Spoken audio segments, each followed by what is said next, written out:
ফেলে দেওয়া সাধারণ বোতল, প্লাস্টিকের কন্টেইনার সহ বিভিন্ন ধরনের অব্যবহৃত জিনিস দিয়ে বিস্ময়কর সব বৈজ্ঞানিক যন্ত্র উদ্ভাবন করে চলেছেন প্রত্যন্ত গ্রামের মানবিক বিভাগের কলেজ পড়ুয়া এক ছাত্র।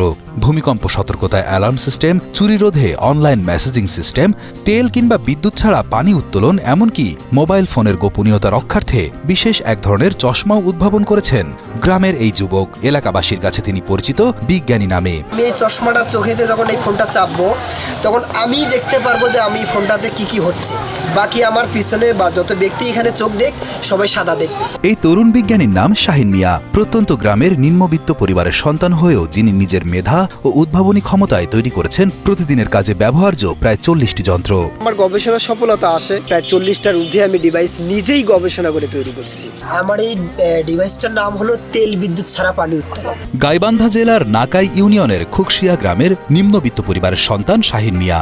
মৃত্যুর পর মা শোভারানী 3 ছেলে ও 2 মেয়েকে নিয়ে একাই সামলাচ্ছেন সংসার। বিজ্ঞান বিভাগে পড়ার ইচ্ছা থাকলেও আর্থিক সমস্যার কারণে পড়তে পারেননি শাহিন। 2021 সালে নাকাইহাট বহুমুখী উচ্চ বিদ্যালয় থেকে মানবিক বিভাগে এসএসসি পরীক্ষায় উত্তীর্ণ হয়ে নাকাইহাট ডিগ্রি কলেজে মানবিক বিভাগে পড়ছেন তিনি।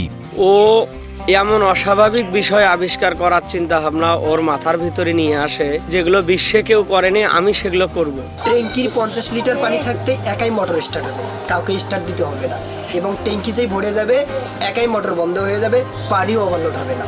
ছোটবেলায় আর 5 জন বাচ্চার হাতে যখন থাকতো খেলনা, তখন থেকেই শাহিনের হাতে থাকতো বিভিন্ন যন্ত্রপাতি। ছোট থেকেই বিজ্ঞান চর্চার প্রতি আগ্রহী থাকায় এলাকায় বিজ্ঞানী নামেই পরিচিতি পেয়েছেন শাহিন। ছোটবেলা থেকে তারের কুটাও যদি কোথাও পাই তো সেটাই আমি নিয়ে এসে আমার রুমে রাখি। এগুলো দিয়ে ছোটবেলা থেকে আমি নাড়াচাড়া করতে করতে দেখা যায় আমার মাথার ভিতরে অনেক কিছু ঢুকে পড়ে। তো একটার পর একটা ছোটখাটো জিনিস আমি আবিষ্কার করি বা তৈরি করি। তো আমাকে আমার এলাকায় ছেলেপেলে, আমার ফ্রেন্ডরা, বন্ধুবান্ধবরা আমাকে বিজ্ঞানী বলে ডাকে। সম্প্রতি তার ছাড়া বিদ্যুৎ সঞ্চালন বিষয়ে গবেষণা করছেন শাহিন। অল্প দূরত্বে সাফল্য পেলেও তা 3 কিলোমিটার পর্যন্ত নিয়ে যাওয়া আপাতত তার উদ্দেশ্য। ভবিষ্যৎ আমি তারবিহীন বিদ্যুৎ ট্রান্সফার, আমি 100 ভোল্ট বিদ্যুৎ 100 গজ দূরে তারবিহীন ট্রান্সফার করছি।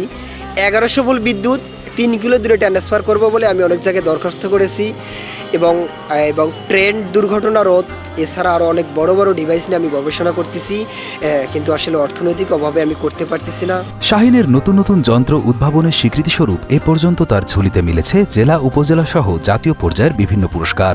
শাহিনের এমন সাফল্যে খুশি পরিবার সহ এলাকাবাসীরা। আর্থিক সমস্যার কারণে বিজ্ঞানের আরও অনেক গবেষণা করতে পারছেন না। তবে আর্থিক সহায়তা পেলে শাহিন বিজ্ঞানের প্রতি আরও অনেক অবদান রাখতে পারবেন বলে জানান পরিবার সহ প্রতিবেশীরা। সরকারের সহযোগিতা পালে সরকার যদি একটু নজর রাখে তাহলে সে অনেক কিছু সরকারের মনে করেন যে আপনার উন্নতি করতে পারবে। শাহিনকে নিয়ে আমরা অনেক খুশি, অনেক প্রশংসা করি।